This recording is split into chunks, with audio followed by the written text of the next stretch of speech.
ಭಾಗಲಬ್ಧ ಸಂಖ್ಯೆಗಳ ಗುಣಾಕಾರದ ಅನನ್ಯತಾಂಶ. ಭಾಗಲಬ್ಧ ಸಂಖ್ಯೆಗಳು ಅಂತ ಹೇಳಿದ ತಕ್ಷಣ ಇಲ್ಲಿ ಪಿ ಮತ್ತೆ ಕ್ಯೂ ಅನ್ನೋದು ಪೂರ್ಣಾಂಕಗಳಾಗಿರುತ್ತೆ. ಇದನ್ನು ಪಿ ಬೈ ಕ್ಯೂ ರೂಪದಲ್ಲಿ ವ್ಯಕ್ತಪಡಿಸಬಹುದು, ಆದ್ರೆ ಕ್ಯೂ ಅನ್ನೋದು 0ಗೆ ಈಕ್ವಲ್ ಆಗಿರಲ್ಲ.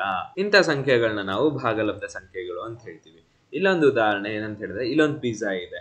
ಒಂದ್ ಪಿಜ್ಜಾನ 8 ಪೀಸ್ ಮಾಡಿದ್ದಾರೆ. 3, 4, 5, 6, 7, 8 ಇಲ್ಲಿ 8 ಪೀಸ್ ಮಾಡಿದ್ದಾರೆ.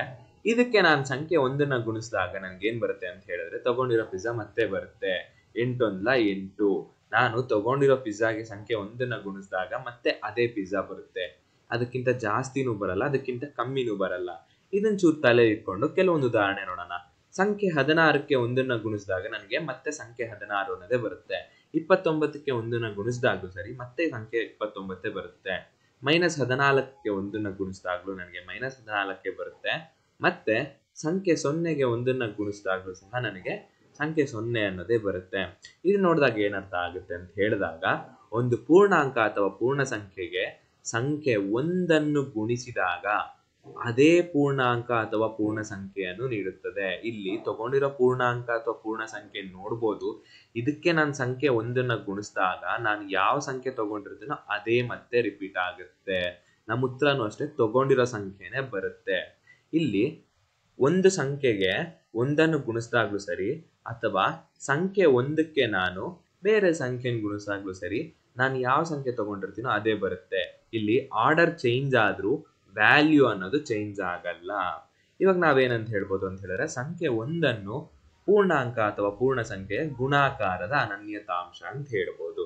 ಹಾಗಾದ್ರೆ ಗುಣಾಕಾರದ ಅನನ್ಯತಾಂಶ ಭಾಗಲಬ್ಧ ಸಂಖ್ಯೆಗಳಿಗೆ ಅನ್ವಯಿಸುತ್ತಾ ಅನ್ನೋದು ನಮ್ಮ ಪ್ರಶ್ನೆ. ಇದನ್ನ ಚೂರು ಚೆಕ್ ಮಾಡೋಣ. -2/7ಗೆ ಸಂಖ್ಯೆ 1ನ್ನ ಗುಣಿಸಿದಾಗ ನನಗೆ ಮತ್ತೆ -2/7 ಬರುತ್ತೆ. ಅದೇ ರೀತಿ 3/8ಗೆ ನಾನು ಸಂಖ್ಯೆ 1ನ್ನ ಗುಣಿಸಿದಾಗ ನನಗೆ ಮತ್ತೆ 3/8 ಬರುತ್ತೆ.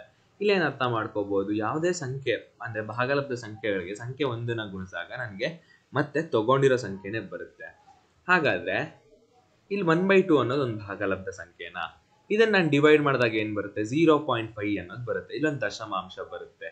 ನಾವು ಈ ರೀತಿ 1/2ನ 0.5 ಅಂತ ಬರಿಬೋದಲ್ವಾ? ಈ ದಶಮಾಂಶಗಳಿಗೂ ಒಂಚೂರು ವೆರಿಫೈ ಮಾಡೋಣ. ಇಲ್ಲಿ ಸಂಖ್ಯೆ 1ನ್ನ ನಾನು ಒಂದು ದಶಮಾಂಶ 0.125 ಗುಣಿಸಿದಾಗ ನನಗೆ 0.125 ಅನ್ನೋದೇ ಬರುತ್ತೆ. ಇಲ್ಲಿ ನೋಡ್ಬೋದು, ತಗೊಂಡಿರೋ ಸಂಖ್ಯೆಗೆ ನಾನು 1ನ್ನ ಗುಣಿಸಿದಾಗ ನನಗೆ ಯಾವ ಸಂಖ್ಯೆ ತಗೊಂಡಿರ್ತೀನೋ ಅದೇ ಬರುತ್ತೆ. ಒಂದು ಸಂಖ್ಯೆ 1ಕ್ಕೆ ನಾನು ಯಾವುದೇ ಒಂದು ಸಂಖ್ಯೆನ ಗುಣಿಸಿದಾಗ್ಲೂ ಸರಿ, ನಾನು ಯಾವ ಸಂಖ್ಯೆ ತಗೋತೀನೋ ಅದೇ ಬರುತ್ತೆ. ಇಲ್ಲೇನ್ ಹೇಳ್ಬೋದಂದ್ರೆ, ನಾವು ಒಂದು ಭಾಗಲಬ್ಧ ಸಂಖ್ಯೆಗೆ ಸಂಖ್ಯೆ 1ನ್ನು ಗುಣಿಸಿದಾಗ ನಮಗೆ ಮತ್ತೆ ಅದೇ ಭಾಗಲಬ್ಧ ಸಂಖ್ಯೆ ಅನ್ನೋದು ಸಿಗುತ್ತೆ.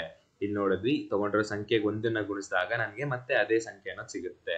ಇಲ್ಲಿ ನಾವೇನ್ ಹೇಳ್ಬೋದು, ಸಂಖ್ಯೆ 1ನ್ನು ಭಾಗಲಬ್ಧ ಸಂಖ್ಯೆಗಳ ಗುಣಾಕಾರದ ಅನನ್ಯತಾಂಶ ಅಂತ ಹೇಳ್ಬೋದು.